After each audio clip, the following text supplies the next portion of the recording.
heyecan bekliyor. Duygusal, heyecanlı, görsel olarak güzel bir film. Aksiyonun komediyle birleştiği yeni bir film bekliyorum. Kitaba yakın bir uyarlama bekliyorum. Kaliteli bir CGI efekti izleyebilmek. Çünkü uzayda geçiyor. Gerçekten uzayda çekmediklerini biliyorum. Ama izlerken gerçekten uzayda çekmişler gibi hissetmek istiyorum.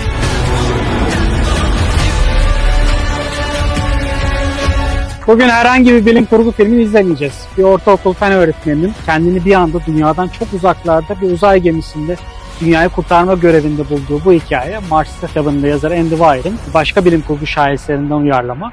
Bu film projesi uzun yıllardır sinemaya aktarılması heyecanla beklenen bir projeydi ve neyse ki karşımıza çok iyi bir ekiple Beyaz Perde'ye aktarıldı.